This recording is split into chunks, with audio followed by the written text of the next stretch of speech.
Hi guys, naglalakad ako ngayon papunta sa bahay ng ate ko kasi may aasikasuhin kaming mga papel doon. So ayun, wala akong pumunta ron. At the same time, wala naman akong pasok today. So gagawin ko lang ay gumawa ng assessment. Ang ganda ng gate ni ate, oh. Type ko yung gate ni ate. All white. So dito ako bandang Rote Hill.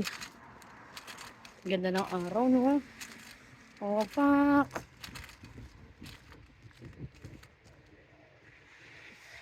May paaraw. So ngayon, naglalakad ako para tipid tayo sa pamasahe. Okay ba yung hashtag bangs nating gupit? Aladagul. Ang ingay naman ng candy ko. Ito kasi yung candy ko yun. Ang ingay. Lagay ko lang sa ibang packet. Ito yung pinaka ulit-ulitin kong sabihin na nagustuhan ko sa Australia. Ang ganda ng nature. So, diba? Relaxing. Kahit naman sino gusto yung mga ganitong setup ng scenery. Dito nyo naman sunset to. Oh, pak. Pak. Pak. So, ayun guys. I'm praying na sana matanggap na kami dun sa in-applyan namin bahay.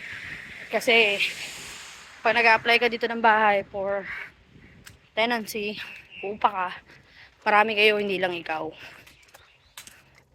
So, I hope sama nyo ako sa mga prayers nyo para makapagligpit-ligpit na kami. Kasi, minsan ang hirap kumilos kapag magulo yung yung paligid. Kahit simpleng room lang or simpleng, alam mo yun, bahay. Ang hirap kumilos pag hindi maayos. So, ang boring naman ng buhay kung walang mga problema at challenges, no? Simple lang naman to. Kayang-kayang resolbahin. Naghihintay na lang kami ng approval sa mga in-applyan namin kasi nag-start na kami magsalon ni Jing. So, dumadami na kami sa bahay. So, nag-move out na kami. We decided to move out.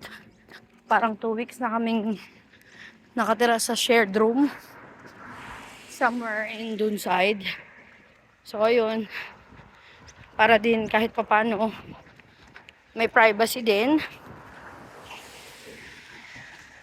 Tsaka iba kasi yung kapag yung space ay ikaw lang or meron kang sariling ginagalawan. Siyempre, kahit magkakapatid kami, may mga kanya-kanya kaming kagustuhan sa buhay.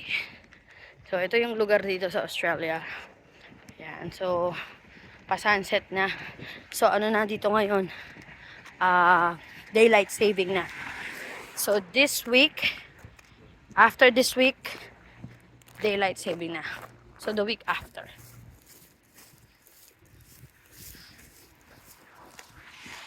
So, guys, hanggang dito na lang. Update ko kayo pag nasa bahay na ako na ate ko. Bye! Ingat kayo lahat, ah. See ya!